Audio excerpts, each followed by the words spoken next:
This is the story of one of the things that really got me started in running and fitness and exercise in my life.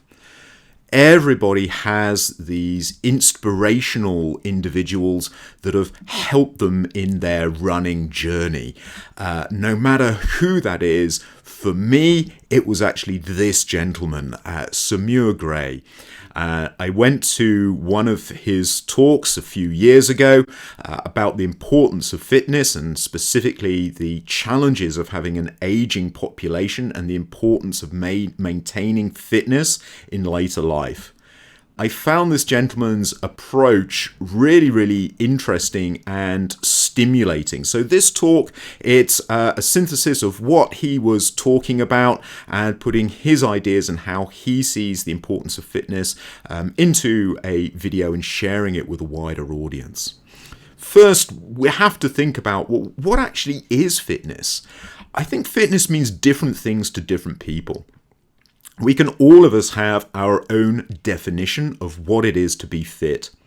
Clearly, elite athletes are very fit. They're performing at their maximum. They're moving their bodies at the fastest it could possibly go or participating in sport at a very high level. But fitness isn't just about moving quickly.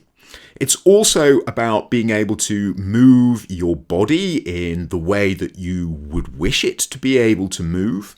It's also about being able to go about your daily life and do those tasks and those activities that you want to do without hindrance, without finding that difficult or even impossible because you lack the fitness to do that. I think we can all agree what the absence of fitness is. It's the inability to move quickly, the inability to be able to move our body in the way that we wish to, and it's also an inability or finding it very difficult to go about our daily activities and get those tasks done that we wish. Improving our fitness is all about making changes to our physiology, changing the way that our body functions so that it's more efficient, having stronger bones, having a stronger heart, stronger lungs, stronger muscles, have blood and a circulatory system which is able to carry more oxygen around the body. All of these are changes that we can make to our body through exercise. Now, exercise is any kind of movement, anything which gets you slightly out of breath or is putting some sort of strain on your muscles. Exercise, that movement, that physical challenge to your body, makes changes to your body over a number of days. Initially, you're going to feel tired. You're going to be out of breath, you're going to be fatigued, you may well have muscles that are aching, and so initially you're actually going to see a decrease in fitness. You're going to be less able to move after doing exercise, if you're doing that exercise right, than if you hadn't done any at all. But your body soon adapts to that exercise, makes changes and makes itself stronger so that you gain fitness. And after a couple of days, you will find an improvement in your fitness and more able to do exercise. But that improvement doesn't last forever. It slowly decays. So that time that you went to the gym last year or shortly after Christmas and you did a workout, the benefits from that, I'm sorry, they've gone. You're now back to where you started. If you really want to make improvements to your fitness long term, we need to understand how our body changes, how that fitness decays over many weeks. Before it's dropped too far, we do more exercise. We've got that moment of fatigue, but we're stimulating our body to become stronger, to gain fitness, and so we exercise again and again and again, and over time, through regular exercise, we get this increase in our fitness. The mistake which is often made is people not exercising frequently enough. They'll exercise, they'll then wait until maybe they start feeling out of breath again, doing their daily activities. They'll then think about exercising again. They get that drop of fitness, they get that improvement in strengthening their body, but then they wait. And so even though these people are actually putting in the effort and maybe doing stuff which is quite hard, they're not seeing that improvement, that steady improvement in fitness over time, because they're not exercising frequently enough. Conversely, we can also exercise too much. We can over-exercise, and because we get that little drop in fitness after exercising, if we don't wait for our body to recover properly and then exercise again, we get that drop. We get an improvement, but if we're exercising too soon, then we get this negative effect to our fitness because we're not giving our bodies time to adapt to the exercise that we're getting. And so we get this actual decrease in fitness if we're not putting enough rest in and not allowing our bodies to strengthen and to recover after exercise. Over our lifetime, exercise is so important. When we're born, we can't really do much, but soon, before too long, we're crawling about, we're toddling, we're learning to walk, we're learning to ride a bike, we're moving, we're gaining fitness, which typically reaches a peak at some point in our early adulthood through our early 20s, or for elite athletes, they're still able to break records into their early to mid 30s. Then age catches up with us. There's nothing that we can do about it. Yeah, getting older sucks. We're going to see a slow decline in fitness no matter what we do. So for many people, that curve of fitness is actually a theoretical maximum. And what we really see is people from birth running around with their friends, doing everything that young children do, gaining fitness. Then, discover the TV, discover the sofa, and maybe aren't as active as they could be. And so we see that curve of fitness dropping away from the maximum. Then maybe we can take up sport, get involved in football, get involved in team sport, gain some fitness, then discover computer games and drop in fitness. And then at college or at university, taking up sport again, having a very active life, gaining fitness through our early adult years, out partying, dancing the night away, maintaining those fitness and gaining fitness. And then life hits us and we get a desk job. We're commuting to work, we're sitting at a desk all day, and then life piles on the responsibilities. That sofa becomes all the more comforting after a difficult day with a long commute and many responsibilities, and so our fitness decays through our midlife. There's going to be peaks and troughs, moments of illness, moments of injury that we recover from, and we regain our fitness to some degree, but then slowly fitness declines over the years until we're getting into our older years, where maybe we're getting hit by a severe illness or suffering a fall, taking a sudden drop in our fitness that then continues to decay over time. That difference between how fit we are and how fit we might be, our own personal theoretical maximum, is referred to as the fitness gap.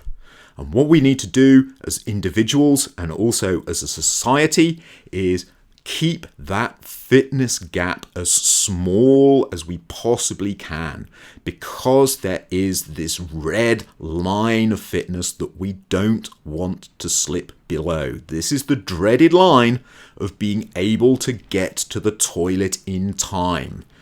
All of us start out our lives being underneath that line, and we're reliant on our parents to look after us.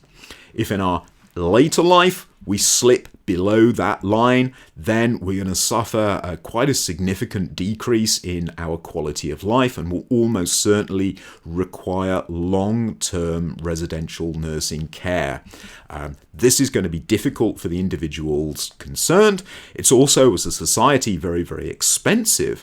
And what we want to do is keep as many people above that line for as long as we possibly can. There's a number of ways that we can do this. One of the best is actually to do more and more exercise in our younger years.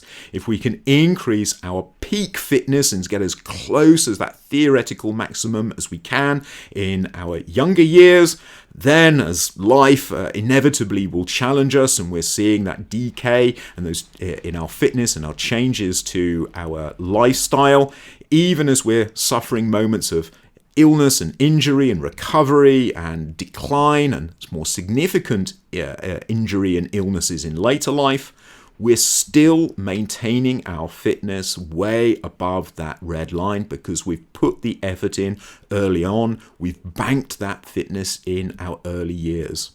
Now that's great if you're in your youth, if you're young. For many of us, well, life has already taken its toll. We're already in our periods of decline of fitness. But the good news is that we can improve our fitness through exercising, no matter when or where we are in our lives. And then even though we might suffer setbacks in terms of illness and injury, because we've added to our fitness, even if we change our lifestyles later on, we're still keeping our fitness above that red line because we've put the effort in later in our lives that maybe we didn't do when we were in our youth. Also, it doesn't matter where we are in our life journey or what age, any fitness that we can add, any exercise that we can do will improve our fitness.